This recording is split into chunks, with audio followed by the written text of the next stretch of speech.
Ketika Jakarta dibangun pakai hasil kasino, siapapun tahu bahwa perjudian dilarang di Indonesia. Akan tetapi ternyata perjudian pernah menjadi hal yang legal. Itu terjadi di kota Jakarta. Hal tersebut berawal pada masa pemerintahan Gubernur Ali Sadikin yang menjabat antara tahun 1966 hingga 1977. Di awal pemerintahannya kala itu, Ali Sadikin terkejut ketika mengetahui anggaran pendapatan belanja daerah atau APBD DKI Jakarta hanya sebesar 66 juta rupiah. Itu pun sudah termasuk hasil pungutan pajak daerah dan subsidi dari pemerintahan pusat. Ali Sadikin bingung bagaimana mungkin pembangunan Jakarta dengan APBD sekecil itu. Lantas, dia kemudian mencari solusi terbaik memperoleh dana pembangunan Jakarta tanpa menabrak undang-undang yang ada. Sekda DKI Jakarta kala itu Djumajitin lalu menunjukkan padanya Undang-Undang Nomor 11 Tahun 1957 tentang Peraturan Pajak Daerah. Undang-undang ini membuka peluang bagi Pemda untuk memungut pajak atas izin perjudian. Dari sini, sebuah jalan pun terbentang lebar bagi pemerintahan Ali Sadikin.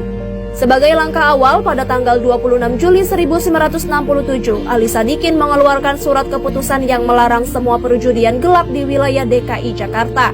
Tak lama setelah SK itu terbit, hanya berselang 2 bulan, Jakarta pun mencatat sejarah dengan berdirinya kasino pertama di kawasan Petak 9 nomor 52 Jakarta Barat.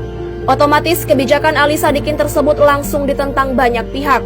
Dia pun kemudian mendapat julukan sebagai Gubernur Judi hingga Gubernur Maksiat. Akan tetapi sebagai orang nomor 1 DKI Jakarta sekaligus purnawirawan Letnan Jenderal KKO itu bergeming.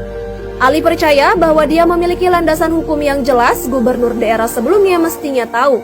Hanya saja gubernur-gubernur lain tidak berani melakukannya, ujar Ali Sadikin seperti dikutip dari biografi Bang Ali Demi Jakarta 1966 sampai 1977 karya Ramadan KH. Selain kasino di bilangan Petak 9, beberapa kasino lain pun menyusul dibuka, seperti Highlight Kasino yang dibangun pada tahun 1971 dan Copacabana Kasino yang dibangun pada tahun 1975 di kawasan Ancol, Jakarta Utara. Lalu ada juga di lantai bawah Jakarta Theater dan di proyek Senen, Jakarta Pusat. Copacabana Kasino bukanlah kasino sembarangan. Kasino ini merupakan salah satu kasino yang bergengsi pada masa itu. Copacabana Kasino berada persis di sebelah Hotel Horizon, kini Merkur Convention Center Ancol. Kasino ini bahkan memiliki ruang khusus VIP yang tentunya hanya pejudi kelas atas yang boleh diizinkan masuk. Kasino lain yang juga termasuk kasino bergengsi pada masanya ialah Highlight Kasino. Konon katanya kasino ini adalah hasil kerjasama dengan Stanley Ho, pengusaha tajir asal Hong Kong yang terkenal sebagai Raja Judi di Macau. Satu di antaranya yang paling terkenal adalah Kasino Grand Lisboa. Alhasil berkat pajak judi itulah keuangan pemerintah DKI Jakarta meningkat. Dari pajak judi itu pula Ali Sadikin kemudian membangun ibu kota Jakarta, mulai dari proyek perbaikan kampung-kampung, pembangunan sekolah-sekolah hingga Taman Ismail Marzuki. Akan tetapi setelah masa jabatan Ali Sadikin berakhir pada 1977, para pengusaha judi pun bak kehilangan arah.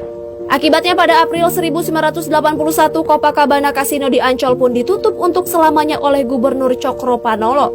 Alasannya, ini sudah perintah Pak Harto, judi harus dihapus bukan dialihkan ke tempat lain, katanya, seperti dikutip majalah Forum Keadilan edisi Agustus 1995. Kasino-kasino lain pun menyusul ditutup, tetapi Highlight bernasib berbeda. Kasinonya memang ditutup, tetapi bisnis klub malamnya masih sempat berkibar. Dengan mengusung nama baru yakni International Highlight Executive Club, klub malam ini pernah sangat terkenal hingga menyurut di tahun 2000-an. Bekas gedung Highlight kini sudah terbakar habis pada November 2019 silam. Akibat ditutupnya kasino-kasino di Jakarta, banyak pejudi yang tak punya pilihan selain terbang ke Genting di Malaysia atau ke Macau yang memang terkenal sebagai Las Vegas of Asia. Hal itu sebenarnya tak disukai oleh Ali Sadikin karena dianggap hanya membuang devisa ke negara lain.